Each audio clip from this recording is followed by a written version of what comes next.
महाभारत का युद्ध अब वैश्विक हो गया है। ये परमाणु अग्नि पूरे विश्व को भस्म कर देगी। पुतिन का गुप्त संदेश और नवंबर 2025 का सच। क्या शुरू होने वाला है महाभारत? 5000 साल बाद क्या वही ग्रह योग हैं? पुतिन मोदी की मुलाकात क्या तीसरे विश्व युद्ध का एक अंतिम अल्टीमेटम है? नमस्कार दोस्तों, मैं हूं शेखर त्रिपाठी। आप देख रहे हैं अखंड मंथन। आज 5 दिसंबर 2025 है और इस वक्त जब हम आपसे बात कर रहे हैं, दिल्ली में एक ऐसी मुलाकात चल रही है जिसने वॉशिंगटन से लेकर लंदन तक और पेरिस से लेकर के बर्लिन तक सबकी नींद उड़ा दी है। रूसी राष्ट्रपति व्लादिमीर पुतिन भारत में हैं पीएम मोदी के साथ। ऊपर से सब कुछ सामान्य लग रहा है, हाथ मिलाए जा रहे हैं, समझौते हो रहे हैं, लेकिन पर्दे के पीछे की कहानी कुछ और है। 3 बड़े पश्चिम देशों के राजदूतों ने इस मुलाकात पर जो नेगेटिव रिएक्शन दिया है वो सिर्फ नाराजगी नहीं है, वो डर है। डर इस बात का है कि क्या पुतिन पीएम मोदी के लिए कोई सीक्रेट वॉर प्लान लेकर आए हैं। और ठीक इसी समय सोशल मीडिया पर एक और खबर जंगल की आग की तरह फैल रही है। ग्रहों की वही स्थिति बन रही है जो आज से 5000 साल पहले महाभारत युद्ध के समय बनी थी। क्या यह महज एक संयोग है या फिर हम सच में कलयुग के महाभारत के मुहाने पर खड़े हैं? आज अखंड मंथन पर होगा इसी पर सबसे बड़ा खुलासा। हम ग्रहों की गणना करेंगे, पुतिन की फाइल भी खोलेंगे। जुड़े रहिए हमारे साथ, क्योंकि सच आपकी सोच से ज्यादा डरावना है। दोस्तों, सबसे पहले समझते हैं आज की हकीकत। पुतिन का 2025 के अंत में भारत आना कोई साधारण कूटनीतिक दौरा नहीं है। दुनिया 2 गुटों में बंट चुकी है। एक तरफ नाटो और पश्चिमी देश हैं और दूसरी तरफ रूस चीन का गठजोड़, और बीच में खड़ा है भारत। यूरोप को लग रहा है कि भारत उनके पाले से निकल करके रूस के साथ गेम बना रहा है। 3 देशों के राजदूतों ने जो प्रतिक्रिया दी है वो साफ इशारा है कि पश्चिम अब भारत को वार्निंग दे रहा है। लेकिन बड़ा सवाल यह है कि पुतिन अभी क्यों आए? सूत्रों की माने और जियोपॉलिटिक्स के जानकारों की बात पर अगर विचार करें तो पुतिन मोदी के साथ post world war order discuss करने आए हैं। यानी युद्ध के बाद की दुनिया कैसी होगी? क्या कोई बड़ा एक्शन होने वाला है जिसके लिए भारत की चुप्पी या फिर भारत का साथ रूस को चाहिए? यह मुलाकात एक संधि है या युद्ध का शंखनाद? इसका जवाब हमें ज्योतिष और समय की गणना से मिलता है। चलिए आज उस दावे की जांच करते हैं जो आपको डरा रहा है, नवंबर का महाभारत योग। सोशल मीडिया पर व्हाट्सएप यूनिवर्सिटी के प्रोफेसर दावा कर रहे हैं कि अभी जो नवंबर 2025 में ग्रह योग बन रहे हैं वो हूबहू महाभारत वाले हैं। अखंड मंथन की टीम ने जब इसकी गहराई से रिसर्च की तो सच कुछ और निकला। ध्यान से सुनिए, ये बहुत महत्वपूर्ण है। सबसे पहले महाभारत हुआ कब था? मॉडर्न रिसर्च और नीलेश ओक की थ्योरी के हिसाब से महाभारत का युद्ध 5561 BCE में हुआ था। उस समय सबसे खतरनाक योग था शनि का रोहिणी शकट भेदन, यानी शनिदेव वृषभ राशि के रोहिणी नक्षत्र को भेद रहे थे। जब जब ऐसा होता है पृथ्वी खून से लाल हो जाती है। अब नवंबर की बात देखिए, नवंबर 2025 की कुंडली क्या कहती है? क्या अभी शनि रोहिणी में है? बिल्कुल नहीं।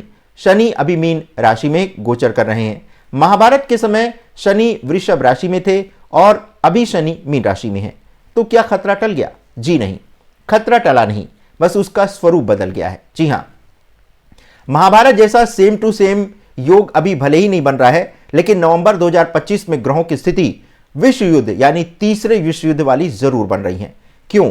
इसके 3 वैज्ञानिक और ज्योतिषी कारण हम आपको बताते हैं। पहला है शनि और राहु का षडाष्टक या द्विद्वादश संबंध।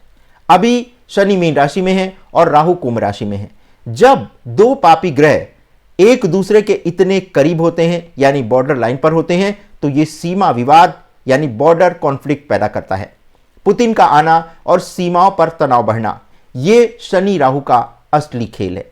यह योग विश्वासघात करवाता है। देवगुरु बृहस्पति का वक्री होना यह भी एक संकेत दे रहा है। जी हां, नवंबर 2025 में देवगुरु मिथुन राशि में वक्री चल रहे हैं और जब धर्म और ज्ञान का कारक ग्रह उल्टी चाल चले तो दुनिया के बड़े लीडर्स की बुद्धि भ्रष्ट हो जाती है। वे शांति की मेज पर बैठकर युद्ध के फैसले लेते हैं। मोदी और पुतिन की मुलाकात के दौरान गुरु की यह स्थिति बताती है कि जो भी फैसले लिए जा रहे हैं उनके परिणाम 2026 में बहुत भयानक होंगे। मंगल की दृष्टि आने वाले समय में मंगल का प्रवेश जो है जब कर्क या सिंह राशि की ओर होगा तो यह आग में घी का काम करेगा। निष्कर्ष ये है कि ये महाभारत का रिप्ले तो बिल्कुल नहीं है, लेकिन ये 21वीं सदी का अपना एक नया महाभारत का सीन जरूर रच रहा है। अब बात करते हैं भविष्य मालिका और पुतिन मोदी का कनेक्शन। अब इस ज्योतिषी गणना को भविष्य मालिका की भविष्यवाणियों से जोड़ करके भी देखते हैं। तस्वीर शीशे की तरह साफ हो जाएगी। श्री अच्युतानंद दास जी ने सदियों पहले लिख दिया था कि जब कलयुग का अंतिम चरण यानी युगांत आएगा तो रूस और चीन एक होंगे और पश्चिम के खिलाफ खड़े होंगे। मालिका में स्पष्ट संकेत है कि एक ऐसा समय आएगा जब शांति वार्ताएं विफल हो जाएंगी और अचानक युद्ध भड़क उठेगा। पुतिन का भारत आना ये उस अंतिम गठबंधन का संकेत हो रहा है। जी हां, मालिका कहती है कि भारत विश्व गुरु बनेगा, लेकिन उससे पहले उसे अग्नि परीक्षा से गुजरना होगा। यूरोप की नाराजगी और 3 राजदूतों का विरोध ये उसी अग्नि परीक्षा की शुरुआत है। भारत को चुनना होगा धर्म या फिर अधर्म। ग्रहों की चाल बता रही है कि 2025 का नवंबर एक ट्रिगर पॉइंट है। जो फैसले आज बंद कमरों में लिए जा रहे हैं उनका असर फरवरी 2026 तक जमीनी हकीकत बनकर के सामने आने वाला है। आप सोच रहे होंगे कि नवंबर तो बीत चुका। जी हां, बिल्कुल नवंबर बीत चुका है, लेकिन नवंबर में जो ग्रह दशाएं बनी हैं उनका जो असर है वो आने वाले 6 महीने तक बना रहेगा।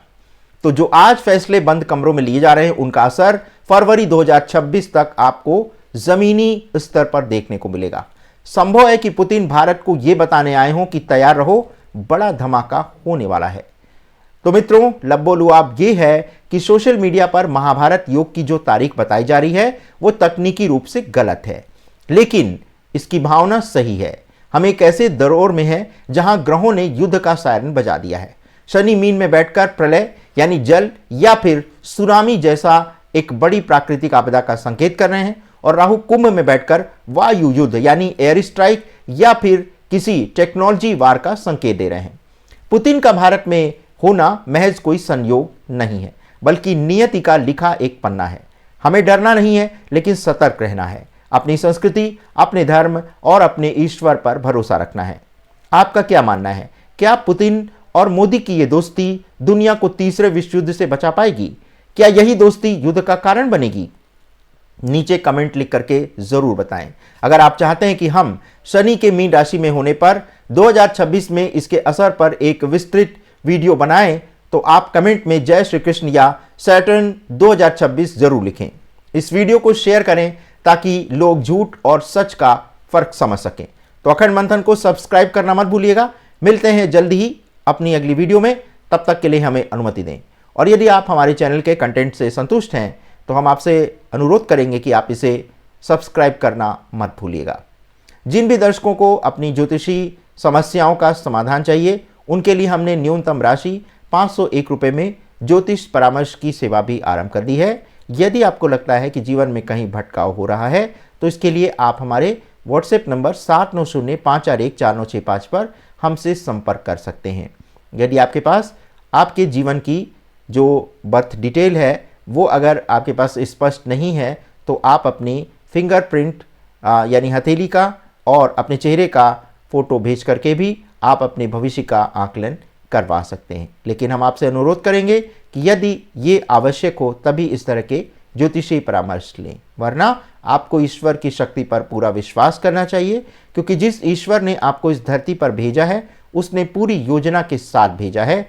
तो उसकी योजना में कभी अगर कोई कमी भी रह जाती है तो उससे निराश होने की ज़रूरत नहीं है।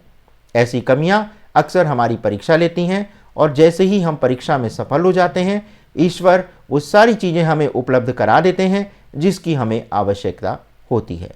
तो इसी आस्था और इसी विश्वास के साथ ईश्वर में अपना विश्वास बनाए रखिएगा, क्योंकि कठिन से कठिन परिस्थिति में एक वही शक्ति है जो आपके काम आने वाली है, बाकी कोई भी आपके काम आने वाला नहीं है।